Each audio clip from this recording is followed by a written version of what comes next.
Great. Thank you, everyone, so much for joining us today. We're incredibly excited for this session as safe sport, and integrity has come up so much throughout this event, which we're so thankful to our speakers and our audience to be talking about these really important topics in aquatics that will just strengthen all aquatic disciplines across the Americas. So we're so grateful for our speakers today, which I have the immense honor to introduce. We'll be talking about championing integrity in aquatics, and this session is in English. So if you want to listen to it in Spanish, please click the interpretation button at the bottom of your screen. El día de hoy vamos a estar hablando sobre cómo se integra toda la integridad en acuáticos y esta sesión va a ser en inglés, así que si la quiere escuchar en español, por favor oprima el botón de interpretación en la parte inferior de su pantalla. With that, we are ready to get started as I introduce our first speaker for today.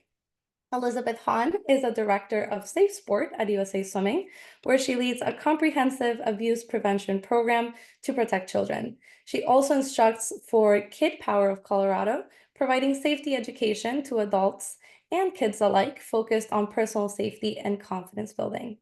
Previously, Elizabeth worked as a child protection caseworker, emphasizing family preservation and child well-being.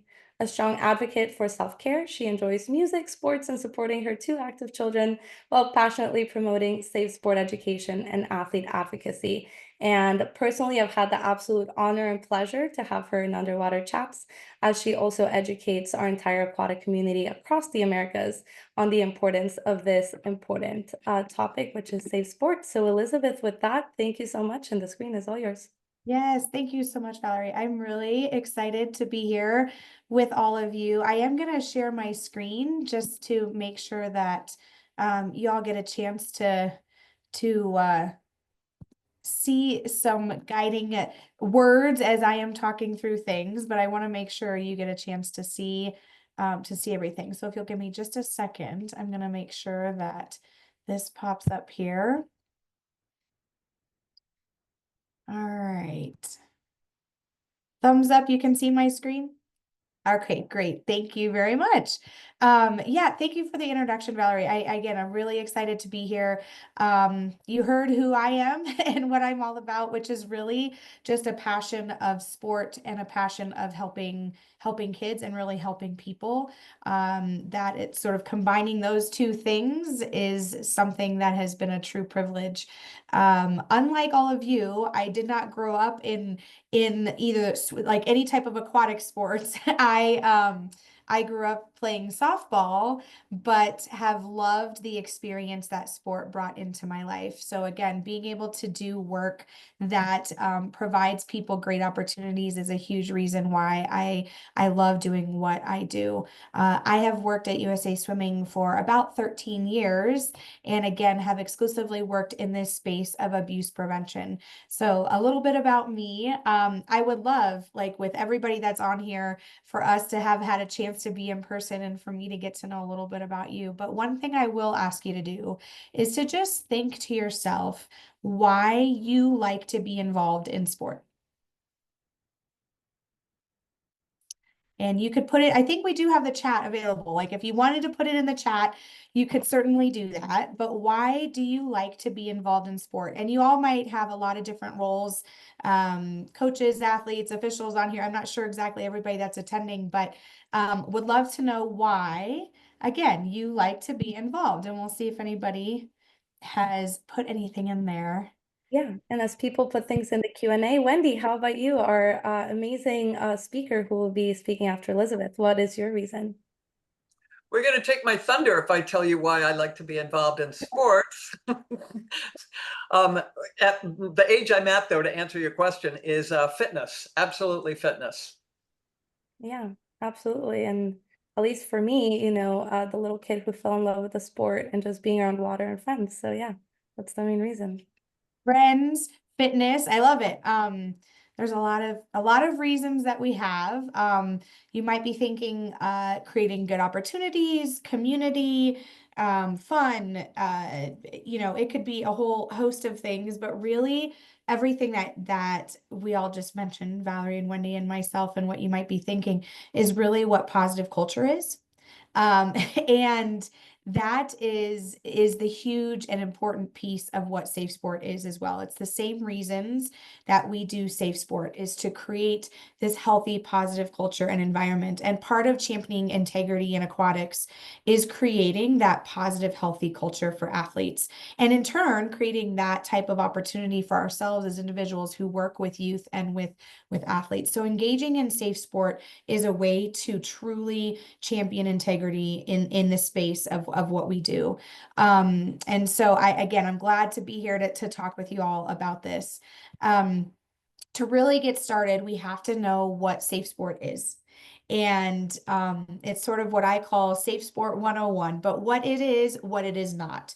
And in the United States, there are a number of different organizations that, if we can use quotes, do safe sport, right? But really the effort is all of the same. And so what it is preventing abuse, right? It's efforts committed to reducing the risk of emotional, physical, and sexual abuse of kids and of athletes. And we want to increase awareness of red flag behavior, and we'll talk a little bit about what that is. We're going to ensure that there are prevention and response efforts in this place to address what we call breaks in culture, right? When something happens that takes away from that positive environment that we all just said that we like to be involved in sport for. And that break in culture can come between adults to kids, but it also can happen between athletes themselves, right? Peer-to-peer type of abuse or harm that can occur. And so important that we think about all of those different pieces. Really, safe sport is about promoting that healthy boundaries, physical, emotional, and behavioral boundaries. What it is not is it's not safety concerns, right? So I don't mean that athletes shouldn't be safe, obviously, when they're participating in sport, but we're not talking about like concussion protocol or things like that. We are talking about abuse prevention. And so that's really what safe sport is. And with this comes statistics. And I think it's important that I mention what the statistics are, because it brings the realness to what this effort is. And the statistics I'll share with you are specific to, surveys or things that have happened in the United States. But really, I know that this is happening for athletes everywhere. Right. And so these numbers are really important because, again, it brings the realness to what we're talking about. So statistics tell us that 1 in 10 children will be the victim of sexual assault by the time they are 18. Statistics tell us that victimization of boys is underreported, with boys disclosing specifically sexual misconduct way less often than girls, and typically much later in life. And there are National Victim Center studies here in the United States that indicate that 1/3 of all rapes occur before the victim is 11 years old. And yes, this type of stuff happens in our communities too. To get a little more specific, we think that sometimes stranger assault is more often what occurs when we're talking about harm that can happen. And stranger assault is horrible. Most abuse, though, happens, typically between 90 to 95% of the time, happens by people that kids know. Right? 1/3 of those are family members, and 2/3 are people that kids routinely come into contact with. So we're talking about neighbors, family friends, ministers, babysitters, coaches, teachers, right? And in fact, many people who want to harm children will intentionally put themselves in situations where they have access to kids. And it's also important to note that about 1/3 of all sexual abuse is perpetrated by other kids. Okay, so again, these statistics just show that it happens, right? It's definitely going on. I also want to share, and this comes from a study that the U.S. Center for Safe Sport here in the United States did, where they surveyed athletes who had participated in the Olympic and Paralympic movement. But some of the statistics that they had and feedback that they got from athletes was that 48% were aware of coaches developing sexual relationships with athletes. 80% of athletes indicated experiencing at least one of the, we won't have time to talk about all of this, but one of the 18 indicators of psychological harm or neglect. in their involvement in sport. And there was also results that there were higher rates of physical harm for athletes who were ever a collegiate athlete, so a higher level type of athlete.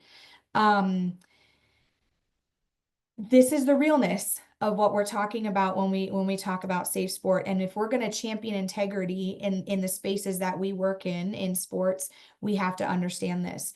The other piece of that I don't mean to be a bummer when I mention statistics, but the other piece of this is that we have to know that kids and athletes come to us with this type of experience sometimes already having happened in their life. So they didn't experience it within the context of sports, but we have to know that they might have experienced outside of sport and are coming to us looking for a safe space, looking for a place where they get to interact in a healthy way with an adult to be able to give them the experience that they really want, a relief from the abuse that they might have experienced elsewhere. And so if we don't take this seriously, we're also not able to provide them a space that they really might need in order to be healthy, productive humans, right? And so it's important that we think about that. Really all we're talking about with safe sport is it's about prevention, right? It's about preventing harmful things from happening. And any good abuse prevention program has a two-pronged effort, awareness and intervention. And so awareness is that part of being educated about what signs of abuse look like, knowing what boundaries are, what to look for, how to report things. And intervention is then being empowered to intervene when someone is displaying concerning behaviors, right? So these two pieces have to happen in order to have good prevention efforts. And when we talk about prevention, sometimes we like to think that just bad things can't occur on our teams, in our communities, on our clubs, and that's just not true, right? This one is really hard, but we have to be able to accept the possibility that abuse can occur, right? And so I would ask you all and really challenge you all to think about that. Are you willing to admit that and accept the possibility that this can occur? I pause there because I want you to think about that. It is huge, right? Once we know that and accept that the possibility is truly there, then we get to take the next step, which is to say, what can I do to be a better supporter of making sure that this doesn't happen, right? When we accept the possibility, then we can take the responsibility for our role in awareness and prevention. So how do we do that? And I'll show you the next slide, which really, this is USA Swimming's sort of framework and how we create healthy, positive space for kids. And really all of these buckets that you're seeing on here, everything that we do has to fall into one of these buckets. And this is not unique just to USA Swimming.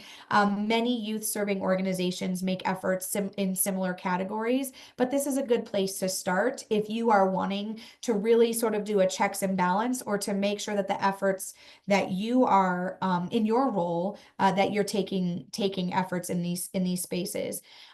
So we call this our Safe Sport Framework. And it's like a clock. Everything we do is guided by this framework. So it starts at the top with policies and guidelines. And these are just our baseline threshold for appropriate behavior, right? It's our rules. It's everything we expect that our people to do. So following those rules. Then you move to the next bucket, which is screening and selection, just to the right of that. Once we know who our members are, once we know the rules, we need to select who our people are, right? And this is going to include things like how you select them. So your background checks and those kinds of things, responsible hiring practices fall into this. Once you have the rules and your people, then you have to train and educate them, which is the number 3 bucket. We want to make sure that everyone is aware of how they are expected to behave, right? And what the rules are. So we have required training for certain adult individuals that help make sure they understand these expectations. The 4th bucket then is monitoring and supervision. This is taking the knowledge and information that you've learned through trainings and just noticing, right? Just noticing, being aware of what's going on around you. So we've educated our people on acceptable and unacceptable behaviors, and now we are all empowered to be aware of what's going on around us. And that leads us to the next bucket then, the recognizing, responding, and reporting piece. So once you're monitoring and you notice something concerning, what do? You report, you tell, right? And then we also, part of this is knowing who to tell and where to go, whether it's your club leadership or whether it's leadership within your sporting organization, right? This is really the linchpin piece. This piece is where we implement process by which our members or our people can report behaviors because they've been trained on what to look for. And they've noticed it, which is that monitoring and supervision piece, excuse me. So the reporting piece is what brings it all together. And then this last bucket is one that I think sometimes gets forgotten about, but that's the grassroots engagement one. And this is an ongoing process and really something that you have to have.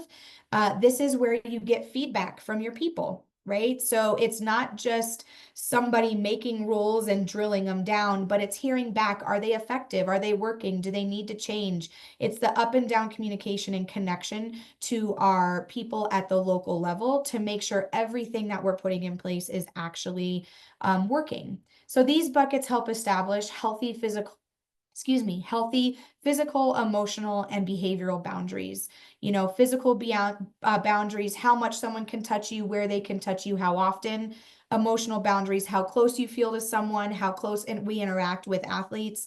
And behavioral boundaries, what are we comfortable doing according to our morals, right? What's okay and what's not okay. And these buckets help keep those expectations really, really clear. Because in the end, why does safe sport matter? And this is kind of what I'll wrap up with. Man, we've gone through a lot here in 15 minutes. But I wrap it up with, why does safe sport matter? And the truth is because everyone's experience in sport matters, right? That's just the bottom line. We want to make sure that every athlete, everybody has a healthy, positive experience, one that hopefully a lot of us had. I know I did. And, you know, one of the reasons that we continue to be involved in sport as a whole. So that's a quick rundown of just how we champion integrity when it comes to safe sport and abuse prevention and why it's so important. I will stop there. I know we have some more great information that's going to come from Wendy. And I look forward to hopefully answering some questions that y'all might have had towards the end of our time here. So thank you so much.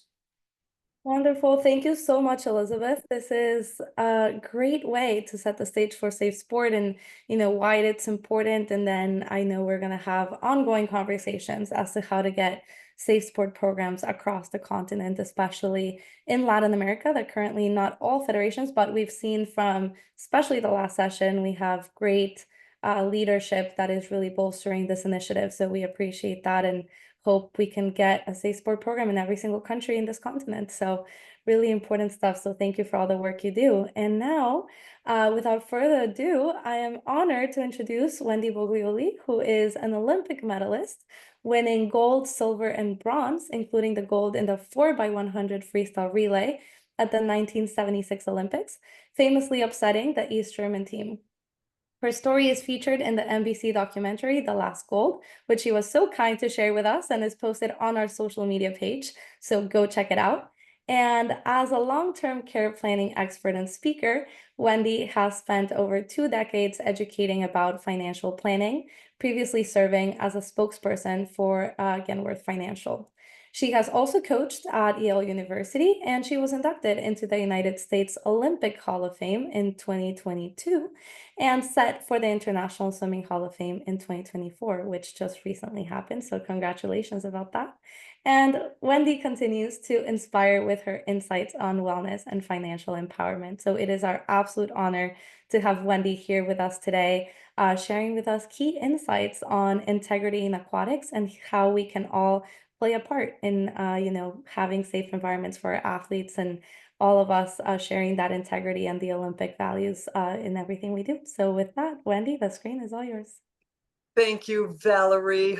Olympian as well, and I am really delighted to meet you. I did not see you swim in 2016, but what a great honor to make an Olympic team. And I think so many people, they see that end result, right? They see you at the Olympics, but they don't understand what it takes to get there and all the years of training. And you've been through that as I've been through it. And I wouldn't change a thing. It was absolutely incredible. Maureen, thank you very much for having me. It was great seeing you at the Hall of Fame induction. And thanks for rallying me, grabbing me and say, hey, Wendy, would you like to come on board and give a presentation? Elizabeth, I know we've met. I know we have, and it's good to see you again. I love what USA Swimming has done on the safe sport, and they've come a long way, and it's been driven because of people like you, Elizabeth, that just, you're like a dog with a bone, and I'm glad, and athletes are glad, and parents and coaches, so thank you very much. I come from the aspect, and what I'd like to talk about is, and it's not a feel-good thing, although it can be. It is about doping in sports. I saw it firsthand. We competed against the East German women. Let me just set the stage. That week going into Montreal, there were 23 women on the United States Olympic swimming team. I was one of those. That very first night in Montreal, I saw America's best, Kim Payton, Jill Sturkle, Shirley Babashoff, step on the blocks for the finals of the 100-meter freestyle.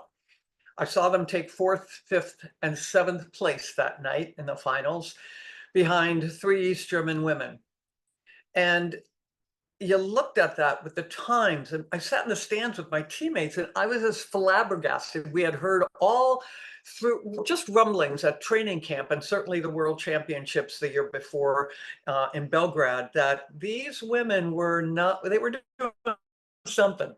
And so the rumors had started. Montreal was my first Olympic experience and my first real international experience. So, you know, and I was an older athlete, 21 years old. My husband and I, at the time, we were married just 10 months.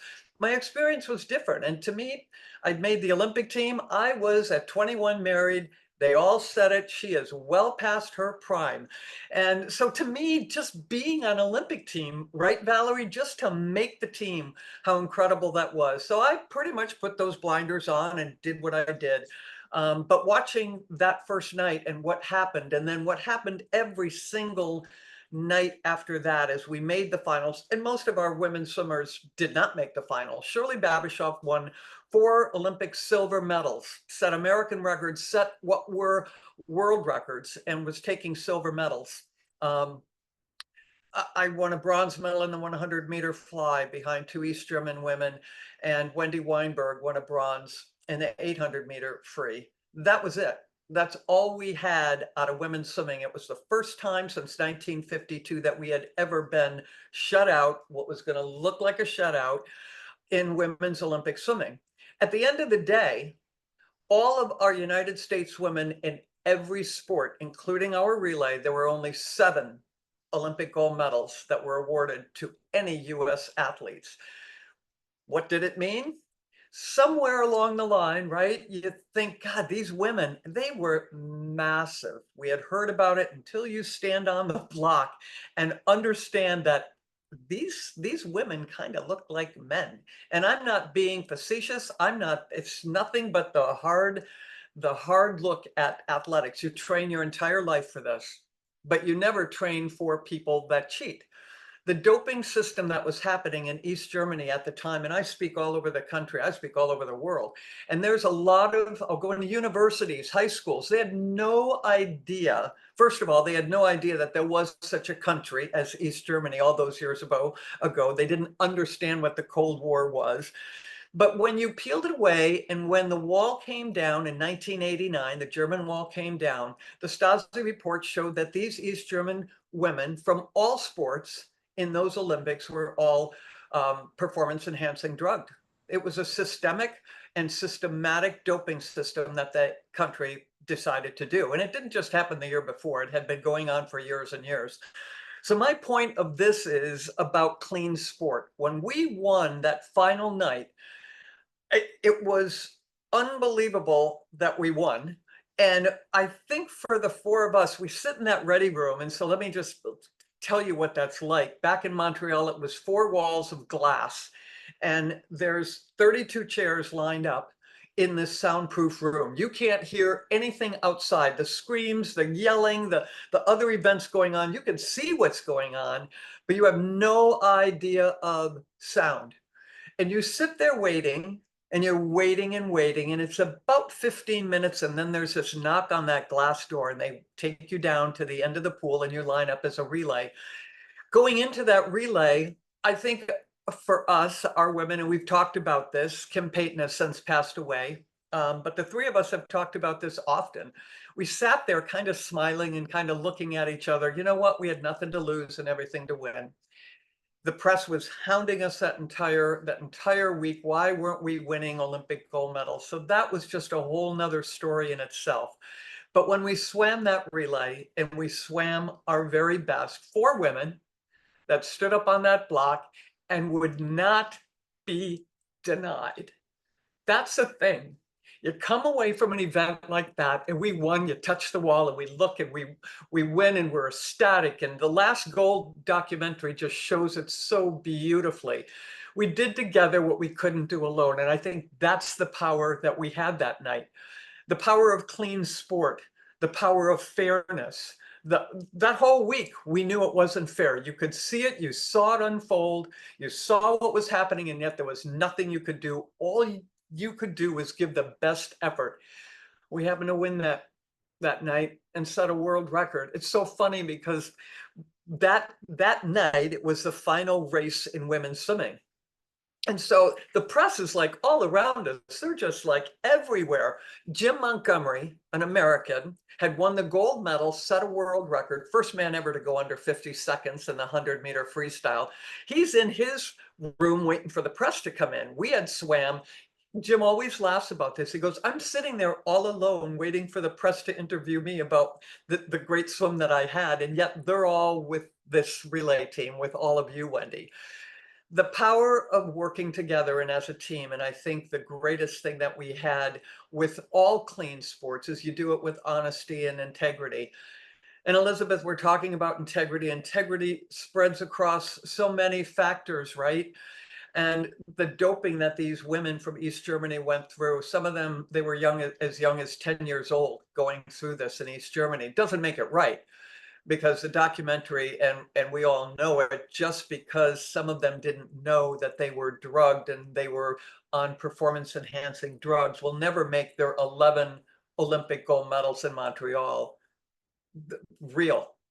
And so my message always, as I speak throughout the country, is about fairness, is about integrity, is about what can we do individually? Because if you do not take to yourself that high level of integrity, of clean sport, of fairness, of every day getting up, working as hard as you possibly can, doing it right, doing few things wrong and more things right, and just having that look in the mirror every single day that I've done the best that I could, in the fairness that I could, into the best of my ability.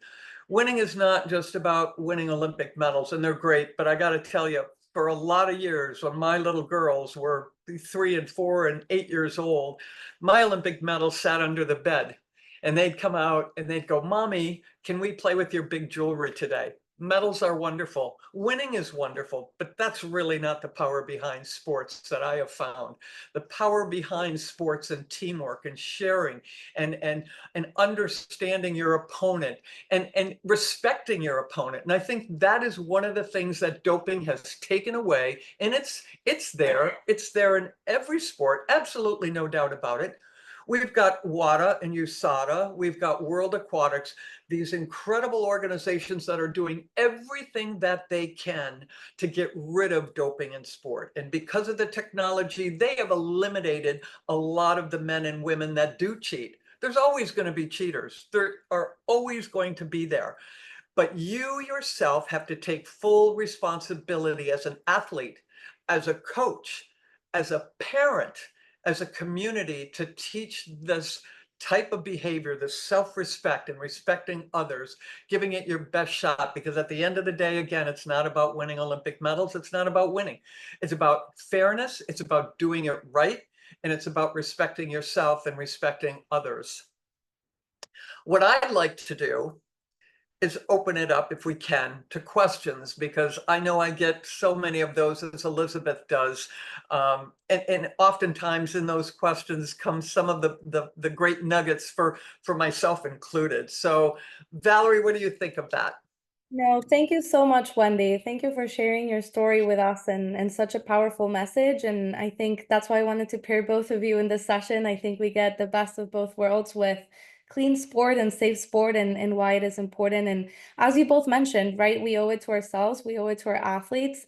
And that's to go back to how the session started. Why did we get involved in the sport in the first place, right?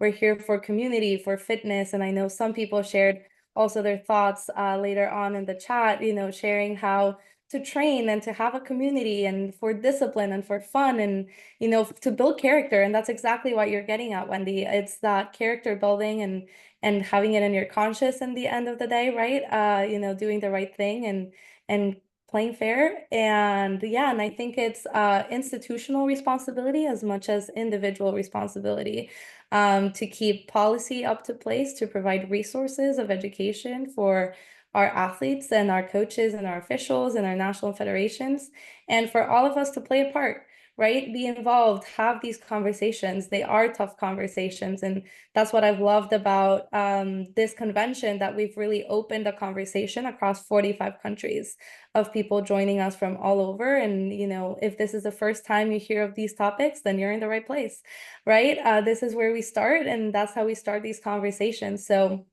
thank you to both of you. And yes, I encourage people, any questions that you have, I'll be sure to incorporate into the discussion that we're going to have right now as we dive in a little bit deeper into these topics. So my question to you, I feel like something that has been really prevalent over these last 2 days in the convention is that call to action. What can we do starting Monday to make a change, to make a difference, to start that path of growth? What is your best suggestion for everyone listening, whether that's an athlete, coach, or other member of the community? I think that discussion around just ethics within your team, and you get it in the young age groups too, you know. Swimming is so unique because we are such a grassroots level program that starts when our kids are really small. My parents coached me until I was 18 years old. So having those kinds of discussions among teammates, but with the coaches and with parents, because it is the parents' responsibility. I tell you, I've been involved in many surveys, and one that came out was Dick Buckus years and years ago, and he did a survey, went into all various kinds of schools throughout the country, and he asked two questions. The first question was, have you ever taken, and this was just for boys in high school, 9th grade through 12th. First question was, have you ever taken performance enhancing drugs? And if you have or haven't, would you? You know, for things to become enormous, and I'm trying to think of the word that he uses, a pandemic almost, it has to be about 11%. 72% of these kids said yes, they do. Now, these are wealthy schools, all Black school, all Spanish school, it does not matter. And if you didn't and don't use them, would you? Again, these kids raised their hand and said yes, because there's something about they want to win, and they will do it at any cost. And that's a general statement, and that's not fair, because there are plenty of us that never did and never would, because again, at the end of the day, you got to look at yourself in the mirror. And I mean, it is an ethic question. So I think, to get back to answering that question, I think that ethical discussion among family and among coaches and with teams. Sorry for the long answer. No, absolutely. And you bring such an important aspect to all of this, because part of my research doing, you know, the impact of social media on body image and eating disorders in populations, general populations and athletes, it's big. And my dissertation is actually on fitspiration content. And, you know, it's aiming to achieve not only a certain level of performance, but a certain body type as well. And the conversation is steroid use to enhance body image. So I think it is a larger conversation as to how you can get maybe if it's a particular result that you want, not engaging in things that are doping. And I think that also comes from education as to what entails, regulations and prohibited substances. So thank you for sharing. And I want to open up to Elizabeth as well. What is your action item for all of our members to keep in mind? Yeah, my call to action is pretty simple, but it almost is the hardest, in my opinion, in this work, is to just start conversation. So start asking questions of your coaching staff, of your community members, of your leadership, of the people that are on your team. But again, it comes back to why sport? Why do you want your kids to swim on our team? If it's swimming or whatever it is, coaches, why do you coach? And that's just starting the conversation is going to help build the idea of what kind of culture you want to create. In my experience, when I ask that question, most athletes do not say, because I want to become the next Olympian. Most coaches do not say, because I want to coach the next Olympian. It's about creating healthy experiences. And so if we don't start with conversation first, then we don't know where everyone's coming from, right? And so my call to action would just be start the conversation, do it often. Don't do it just one time, but start it now and continue that. And then you can grow doing the other things that help build positive culture.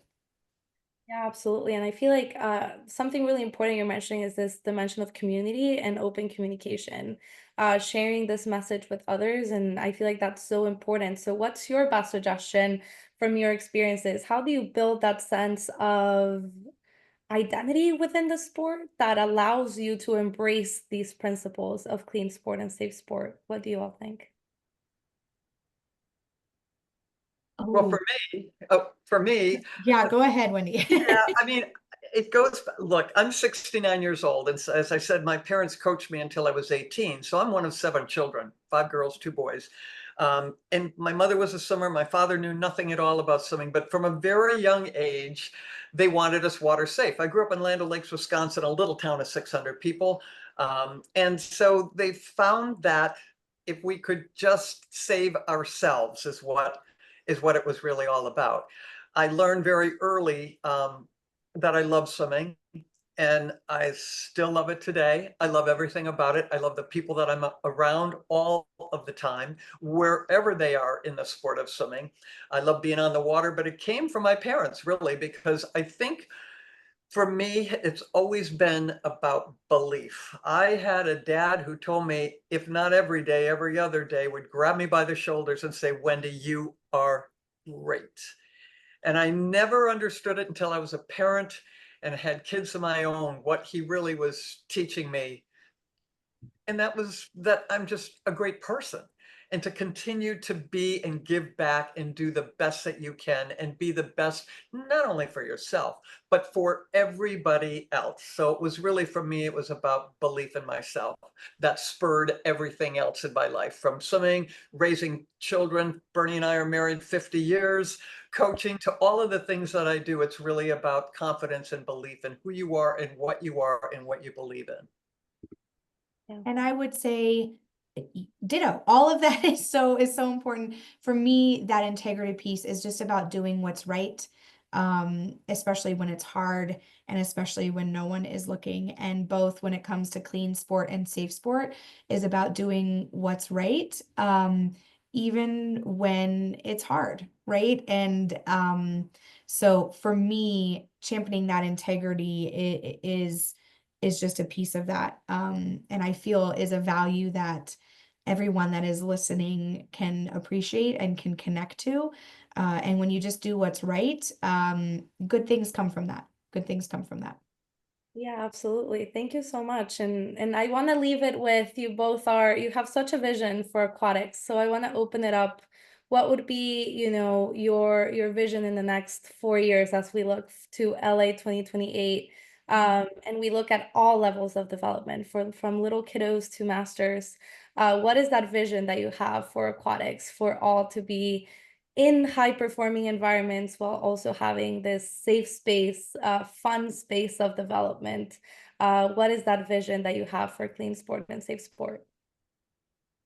Elizabeth, you've got to have it, right? At USA Swimming, the heart of it all. I want to see everybody, I want to see everyone engaged in the idea of providing healthy culture. That's what I want to see. I really believe that I'll speak specific for swimming. I think happy swimmers are fast swimmers. And so when you talk about this next quad and going into 2028 here, you know, stateside for us in the United States, let's give all athletes the opportunity to have that fun experience, because again, happy athletes do better in my experience, you know. So I would just love to see everybody dive in, no pun intended, but just dive in, jump in, and create that best experience for all of our athletes, because I'll tell you what, LA is going to be, it's going to be crazy. It's going to be awesome. So